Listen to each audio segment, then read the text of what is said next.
Yo, what is going on, everyone? My name is Nick, or the Notorious Fantasy, and in today's video, we are going to be talking about Week 6 wide receiver start or sit decisions for fantasy football in 2020. We are going to be going over every single matchup from Sunday all the way till Monday and talk about the wide receivers in each and every single matchup and talk about whether I would start or sit them in their given matchup for week number 6. Now, before I get into the video, I'd like to ask that if you guys do end up at any point in this video having a good time enjoying, please make sure to hit that subscribe button down below, as well as real quick, listen to a quick word from my friends and my sponsor over at OverlayDFS.com.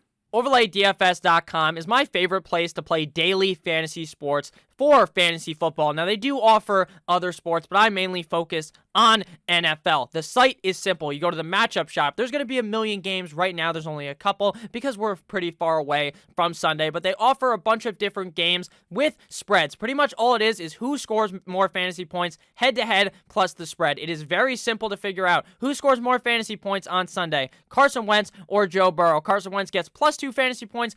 Joe Burrow loses -2, and at the end of that, after you add the +2 and the -2, whoever scores more fantasy points ends up winning. It is that simple. You can bet on just one game, or you can parlay a bunch together, or bet on a bunch of them single and don't parlay them. You can do whatever you want. It is the easiest way to win money in daily fantasy sports. I really suggest you guys check this out. If you watch all my videos, if you do a lot of research yourself, it should be very easy to win some moolah on OverlayDFS.com. Now that we're back to it, let's get right into it. Week 6 start or sit decisions for the wide receiver position. We begin with the Broncos at the Patriots. Now, this is not a Thursday night game. There are no Thursday night games this week due to the fact that the Bills and the Kansas City Chiefs, I believe, were supposed to be a Thursday night game. But since the Bills had to play yesterday on Tuesday, they kind of changed up the schedule, and now that game is being played on Monday. So Sunday's slate begins with the Broncos at the Patriots, a game that was supposed to be played last week. Now, last week, this game would have probably had no Cam Newton in it, but now the Patriots starting quarterback should be in this game, Cam Newton, since he'll be able to clear the COVID protocol by then. I expect Stephon Gilmore not to play due to the fact that he is corona, which will make Jerry Jeudy a good start in this matchup. Now, I have no idea who the quarterback is going to be for the Broncos. It seems like horsecock Drew Lock has been practicing. He did at least practice today, and it seems like he would be the starting quarterback going up against the Patriots. Now, it doesn't necessarily make Jeudy the greatest wide receiver alive or something, but the wide receiver one on a Denver team is pretty valuable and would be worthy of a start. Now, I'm not saying he's going to be a top 5 wide receiver on the week, but he's definitely worthy of a start this week if he is on your team. For the New England Deflatriots, I like Julian Edelman in this game with Wham Bam Cam Newton back in the saddle. Edelman was not really all that involved last time they played week 4 against the Kansas City Chiefs due to the fact that Stidham and Hoyer just weren't really looking his way in the first half of the game. In the second half of the game, we saw him get the ball a lot more, and I expect him to get the ball early and often in this game up against the Denver Broncos. Other Patriots wide receiver N'Keal Harry, just haven't been ultra confident in him this season. I thought he was a nice late round add to draft, and he just hasn't paid off to be that guy consistently. We have seen flashes of N'Keal Harry looking like the wide receiver that they drafted him to be 2 years ago in the first round, but as of right now, I'm not completely bought in on N'Keal Harry. For the Broncos, some people were high on Tim Patrick a couple of weeks ago, but I'd rather be high on Potnu, so I'd rather not go ahead and start Tim Patrick this week. Just hasn't really proved it all that well to me to be worthy of a start, especially up against a tough Patriots defense. Next game here, we got the Houston Texans at the Les Titans in Tennessee. Now, the Tennessee Titans laid an absolute upset to the Buffalo Bills, somehow not practicing for 11 fucking days, didn't seem to matter at all when the Titans laid a can of whoop ass on Josh Allen and friends in Buffalo. The Houston Texans defeat the Jacksonville Jaguars last week in their first win of the season. So the Texans and the Titans here are in for a good matchup for the wide receiver position. I like Will Fuller a lot in this matchup up against the Tennessee Titans. Last night, we saw Stephon Diggs play quite well up against the Titans, and that's their number 1 wide receiver. The Texans' number 1 wide receiver is Will Fuller. Now, last week, Brandon Cooks blew the absolute back out of the Jacksonville Jaguars defense, but I don't expect that to be happening this week up against the Titans. I think the Titans are a little bit too smart. I think that Brandon Cooks is just a very volatile wide receiver. He's going to have those games where he booms, and he's going to have those games where he busts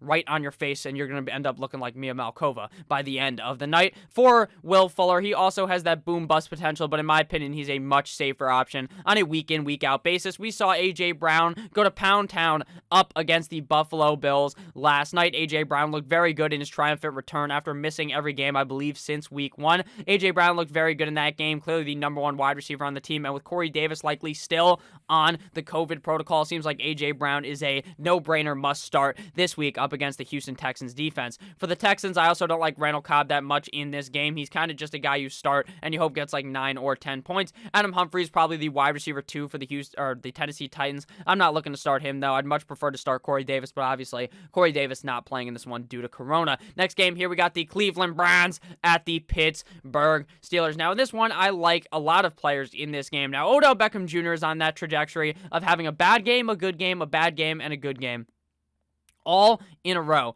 But he had the bad game, the good game, the bad game, the good game, and last week he had a bad game. So this week, week 6, is going to be that good game based upon my kind of mathematic structure of the fact that he is doing this nice pattern, you know, that thing you learn about in like 3rd grade, where he's good, bad, good, bad, good, bad. He was bad last week. So by process of my thinking, he's going to be good this week. That's my only thoughts about it. I mean, the Browns defense or the Steelers defense is very good, so I wouldn't be surprised if he didn't play that great. I'm not expecting a humongous game out of Odell, but it would be very hard to sit him. Jarvis Landry, very productive last week in that game up against the Indianapolis Colts, and I expect him to be that kind of safe PPR option on a weekly basis anyways.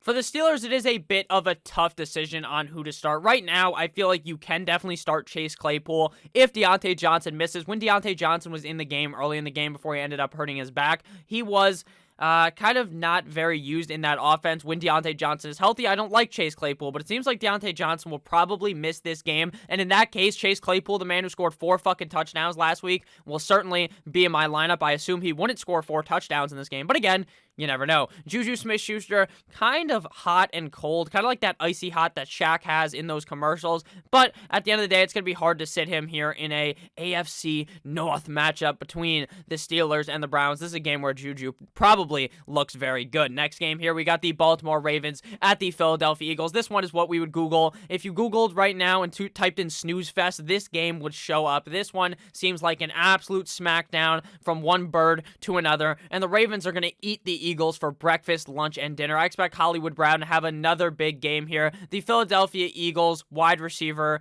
core is absolutely atrocious. They have no one of name. I understand Travis Fulgham's kind of a hot pickup, but I think he's not going to be looking hot at all. Going to be looking ice cold up against the Baltimore Ravens defense. The other Eagles wide receivers, they have Greg Ward, Alshon Jeffrey. Maybe Alshon Jeffrey starts his first game of the year, but I don't feel confident in any of those guys going up against the Ravens defense, who last week ate Joe Burrow's ass for breakfast, lunch, and dinner. Joe Burrow got absolutely slaughtered in that one. Hollywood Brown played quite good last week. Darius Slay, Eagles corner, got cooked up. Literally got destroyed by the guy we just talked about, Chase Claypool. Chase Claypool bent him over and fucked him like 30 times. He was so pissed that after the game, he's like, man, we shouldn't even have played this season because of the corona. Meanwhile, this guy's ass just got bent over on national TV by a rookie when he's one of the better corners in the league. So Hollywood Brown should be in for a big one this week up against Darius Slay. Next game here, we got the Washington football team at the New York football Giants. And this one seems like, while it's a completely shit game because they have a combined record of 1 and 10 or something like that.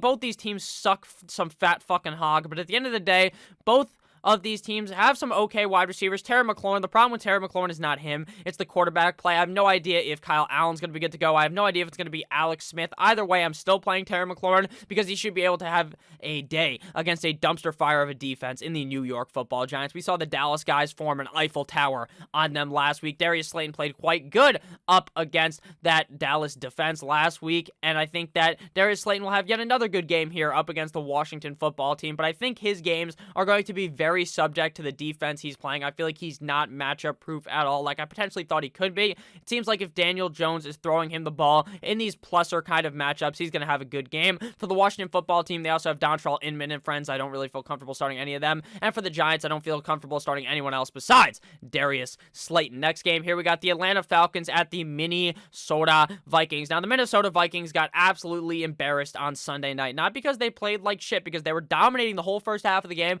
and then they got full-on Falcons, and that's who they're playing this week. They got like 28-3 came back on by Russell Wilson. Russell Wilson took his flag and went and fucking put it in the ground in Minnesota, even though I believe the game was in Seattle last week. The Vikings looked like a straight-up dumpster fire. Dalvin Cook likely out of this game, but the Vikings wide receiver core is still good. Obviously, last week, Justin Jefferson disappointed in big fashion on prime time after 2 games in a row of over 100 yards. Now, I don't expect him to drop necessarily 100 yards in this game, but he probably could be able to up against this trash-ass Atlanta Falcons defense that could not stop you if you suited up on Sunday against them. Adam Thielen, also an excellent wide receiver for the Vikings, just gets peppered in targets by, you like that, Kirk Cousins. For the Falcons, Julio Jones, if he plays, you almost have to start him, but I am worried about the fact that they play him in order to be a decoy, which will completely screw over your lineup. Calvin Ridley obviously had that goose egg 2 games ago, but up against the Panthers last week, he went to Pound Town. He was probably like, I don't know what he must have been thinking, because last week, or the week number 4 after he put up a bad game, people were besmirching this guy's name, calling him awful and stuff. I don't fucking understand it at all, why they were getting so pissed off at him. Sure, he has one bad game. What are you going to do about it? Then he went off the next game. Calvin Ridley's clearly one of the top 10 wide receivers in fantasy football, if not a top 5 option. But I do worry about this Falcons offense if Julio Jones doesn't end up playing, how good they will look in this game. And I'm sitting down Russell Gage. I feel like we bought so much into him, and it turns out he's just not all that good. Next game here, we got the Lions at the Jacksonville Jaguars. If you guys have ended up enjoying this game thus far, and not game, this video thus far, please make sure to hit that subscribe button down below. Not only is it free, I'm putting out that content every single day to help you guys dominate your 2020 fantasy football league. So we got the Lions versus the Jaguars, the battle of the felines, the battle of the cats. I believe both Lions and Jaguars are technically cats, but I'm not a fucking scientist. I'm a fantasy football analyst. So the Lions at the Jaguars, I like a lot of guys in this game. The Detroit Lions were enjoying some nice sheesh last week when they were on their bye, chilling out, relaxing, all cool, like Will Smith in, what's that fucking show called? The Fresh Prince of Bel-Air. That's what he was doing. Kenny Golladay did look very good when he returned from that injury previous to their bye. This week, he gets the Jacksonville Jaguars, one of the most burnt toast defenses in the NFL, and Kenny Golladay should be able to have quite the game up against those corners. Marvin Jones, as well, hasn't looked all that hot thus far this season, but I do expect his triumphant bounce back game here up against the Jacksonville Jaguars. Baby Chark, baby Chark gets banged up in their game last week up against the Houston Texans, so he doesn't put up all that good of a game. Now, if he plays, you have to start him up against this Detroit defense. This is a battle of 2 defenses that are not very good. I think DJ Chark could put up a solid affair here on Sunday if he ends up playing. If he doesn't end up playing, though, I like Laviska Shenault. He's clearly the wide receiver 1 when DJ Chark is hurt. And while Gardner hasn't looked amazing thus far this season, he has looked good enough to put up a solid game here up against the Detroit Lions. I'm going to be sitting down Keelan Cole because I feel like he's just not the clear number 1 guy there if Chark was to miss. Next game here, we got the Cincinnati Bengals at the Indianapolis Colts. Last week, the Bengals looked like a certified dumpster fire up against the Baltimore Ravens, but I expect a bounce-back game here up against the Indianapolis Colts. I'm not talking about Tyler Boyd dropping a deuce straight on the Colts' chest, but what I'm talking about is a solid game. I think Tyler Boyd is going to put up a good game here. Last week, didn't play all that good, but is still given a lot of targets in this offense. It's clear that A.J. Green is fucking a washed-up bum at this point. He was on the sideline talking to the coach, talking about how he wants a trade. Trade me for this, trade me for that. You know what you can get for A.J. Green in real terms in the NFL? Probably a 3rd or 4th round pick because of how useless this guy looks at this point in his career. Tyler Boyd is clearly the guy to start for the Cincinnati Bengals in this matchup up against the Indianapolis Colts. For the other team, the Colts, they have T.Y. Hilton, another guy with 2 dots in his name, just like A.J. Green, 2 old bastards that are complete and utterly washed up. T.Y. Hilton had his best game last week. I believe he had 6 receptions on 10 targets for 69 yards. Very nice for T.Y. Hilton, but at the end of the day, that is not going to cut it for your fantasy football lineup at this point. I'd rather just play someone with higher upside than T.Y. Hilton, considering T.Y. Hilton has had the habit to do his best Houdini act and disappear. I like Titty Boy T. Higgins as well for the Bengals. This guy has proved that he is a focal point. I almost said vocal point, but that's singing. The focal point of this offense. I think T. Higgins is much more important than A.J. Green and Mr. Joey Burrow. Big Dick Joe loves to throw the ball his way. Next game here, we got Big Dick Nick and the Chicago Bears going up against the Carolina Panthers in Carolina. Now, the Carolina Panthers are 3-0 in their last 3 games. Now, they're playing better with Mike Davis over Christian McCaffrey, which is the funniest thing because there are people talking about, oh my God, Mike Davis is now going to split with Christian McCaffrey. That's not going to gonna fucking happen. In what world does Christian McCaffrey lose his job to fat boy Mike Davis? That's not gonna happen. But that has nothing to do with this because we're talking about wide receivers. And one of the better wide receivers in the NFL, a guy who I deemed being fucked by multiple quarterbacks being terrible. He's had Mitch Trubisky, he's had Blake Bortles, and his name is Allen Robinson. Going up against the Carolina Panthers this week, him and Big Dick Nick have that 9-inch fucking connection. They have some mental warfare they put on the corner when he throws the ball his way because Allen Robinson is looking like a certified monster in the red zone. And when they're driving up the field, Big Dick Nicholas Foles, 9-inch Nicholas Foles, loves Allen Robinson, and I love Allen Robinson this week up against the Carolina Panthers in what I believe to be a high-scoring game. For the Panthers, I love DJ Moore in this matchup. Again, sure, he hasn't been great thus far this season, but it's going to be hard to sit this guy down on a weekly basis because the thing with DJ Moore is he has shown that he doesn't have ultra upside right recently. Last year, this guy was tearing defenses up, but it seems like Robbie Anderson is the clear wide receiver 1 with Teddy Two Gloves, Teddy Bridgewater. So I'm starting Anderson and Moore, but understand Moore, while he hasn't been amazing, hasn't really disappointed you enough to where you'd want to sit him, in my opinion. He hasn't put up 4-point games that really fuck you in the ass. Robbie Anderson, the stick man, slender man, has been very good recently, so I like him here up against even the Bears defense, which does look a little bit tougher for the Bears, or for the rest of the Panthers, I should say. We got Curtis Samuel, who I just don't feel comfortable starting with Moore and Robbie Anderson getting so many targets. And then for the Bears, Anthony Miller, I'm going to be sitting down in this game. Next game here, we got the Jets at the Miami Dolphins. Now, I expect a murder on Sunday, O.J. Simpson-esque, from the Dolphins onto the New York Football Jets. Cool Joe Flacco starting for the New York Football Jets. Now, Jamison Crowder, the Crowdinator, or that was a terrible Arnold Schwarzenegger voice, the Crowdinator. I didn't even do it good again.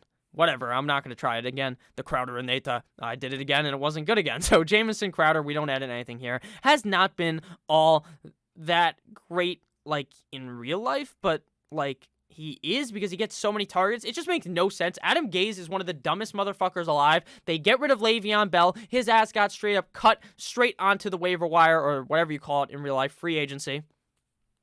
So, now he's gone. Jamison Crowder's getting fed the rock from Joe Cool, from Sammy Mono. It doesn't fucking matter. The Crowder-inator is going to be good this game up against the Miami Dolphins, regardless if the Jets are getting their back blown out 5 seconds into this game. For the Dolphins, I love DP Devontae Parker in this game, and I expect a DP, a double penetration from Devontae Parker and Preston Williams onto that New York Football Jets defense. Preston Williams has been getting peppered. Salt and pepper, like in Blue's Clues, is going to be Preston Williams and Devontae Parker in this game up against that awful Jets defense. For the Jets, I'm not starting Jeff Smith. I have no fucking, I know who he is, right? Because he's a starting fucking wide receiver on the Jets, but who the fuck is that guy? That guy sounds like a fake created name that would be in your Madden franchise 4 years from now when you draft him as a rookie. So I am not playing Jeff Smith, and I'm certainly not taking the shot on Isaiah Ford. I didn't really understand the love for him, but maybe that's just because I'm a Dolphins fan, and I don't really buy into these, wide receiver 3 or 4s on teams. Next game here, we got the Green Bay Cheeseheads, the Packers, up against the Tampa Bay Buccaneers. In Tampa Bay, Tom Brady, Mr. Fourth Down,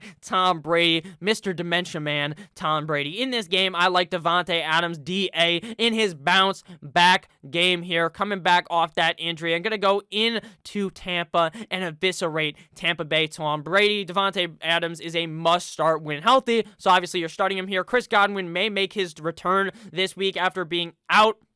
I don't know if he plays or not, to be honest with you.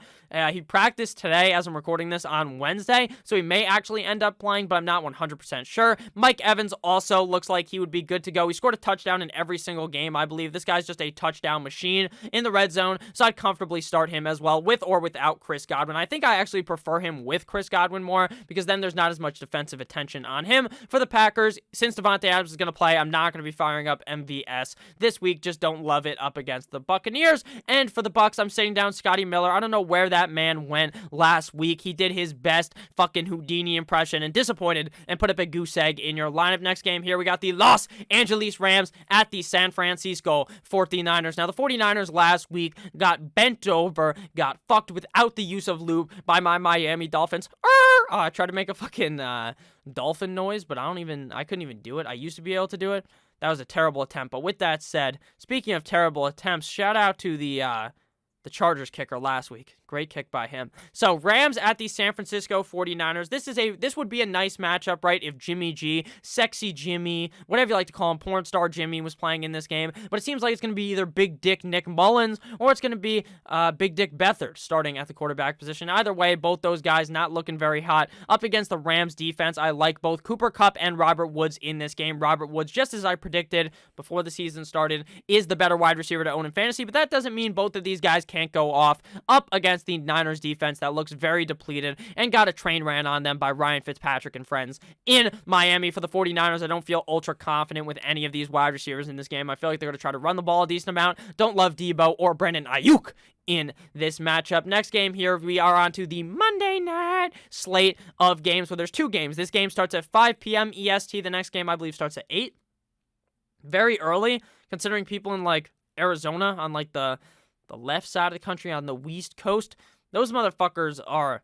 The game starts at like 3 or something. It makes no sense, or 2 o'clock. I have no idea why they decided to do it, but hey, 5 o'clock football in New Jersey. Chiefs at the Buffalo Bills. Now, the Bills got their shit smacked in by Ryan Tannehill. He did his signature touchdown dance as he leaped into the end zone and almost tore his ACL, it was looking like. That was just funny when people get hurt celebrating. Well, it's not funny, but it's like, it's fucked up when they get hurt celebrating, but it always is funny when someone... You know what? I digress. It is kind of funny when someone gets hurt celebrating because it's just the stupidest way to get hurt. But at the end of the day, I'm glad Ryan Tannehill ended up surviving that leap. So Chiefs at the Bills. This is a good matchup. I expect Joshy Boy Allen to have a bounce-back game here. I feel like maybe they were looking ahead over the Tennessee Titans. Now, I didn't see that when I was looking at it initially, but now it seems like that may have ended up happening. I like the Buffalo Bills in this game to put up a solid back-and-forth affair with the Chiefs. Tyreek Hill is a must-start on a weekly basis, obviously for the Chiefs due to his immense upside. Stephon looked very good in that game, even in their losing effort up against the Tennessee Titans, and he's the lock to start every single week. Anyways, John Brown has not been looking all that hot recently, clearly hobbled in practice again last week, so I wasn't ultra excited for John Brown. Clearly played like he was hurt. So, I don't know how to feel, really. I think he's good. I would still keep him on my roster, but understand I don't think you should start him in this matchup until he's fully healthy. Cole Hardman is going to get the opportunity to ball the fuck out on Sunday. And by Sunday, I mean Monday. So if you need that firecracker to throw in your lineup, you're feeling crazy, you're feeling dangerous, throw McCole in there. You sprinkle him into your lineup, right? Because Sammy the W-Eater Watkins, Lizard King Sammy Watkins, is going to miss this game and multiple weeks due to injury. So this is the perfect opportunity for Mecole Hardman to have an excellent game. So if you're feeling risky, start him. If you're feeling safe, you're not trying to feel super dangerous, you're not trying to get fucked by a guy scoring 4 points, don't start Mecole Hardman, but he does have that upside for a big game. And final game here, the Cardinals at the Dallas Cowboys in Jerry's World. This would be a nice, exciting matchup between Dak and Kyler Murray, but instead Dak ends up getting hurt. Sorry to hear that for you Cowboys fans. Sorry, hopefully Dak is okay and gets the contract he deserves. But now it's going to be Andy Dalton versus Kyler Murray. Still a decent game, though. The Cowboys, you have to start every single wide receiver. Andy Dalton was just giving the ball to them so evenly. You get a target. You get a target. You all get a fucking target. CeeDee Lamb, Amari Cooper, and Michael Gallup, all worthy of starts in this game. Now, it seems like on a weekly basis, one of these guys are going to get 0 points. Not 0 points, but have like a shit game and score like 6 points, whereas the other guys are going to go to pound town on that Cardinals defense. So it's really hard to figure out which one to sit. So I just say start them all and hope that your guys end up hitting. And for the Cardinals, you're obviously starting DeAndre Hopkins. This guy's looking like a beast. He's looking like Bill O'Brien is the biggest dumbass ever for trading him for David Johnson. DeAndre Hopkins is a must-start, as are all these other 3 wide receivers. I'm sitting down Christian Kirk. Sure, he had a good game last week, and the Cowboys are a juicy spot here, but I'm just not too sure I trust it just yet. So thank you guys all for watching this video. If you did end up enjoying at any point throughout this video, please make sure to hit that subscribe button down below, and please make sure you guys check out overlaydfs.com, link down below in the description. I love each and every single one of you guys. Have a great rest of your guys' day, and I'll see you motherfuckers tomorrow with another banger of a video. Goodbye!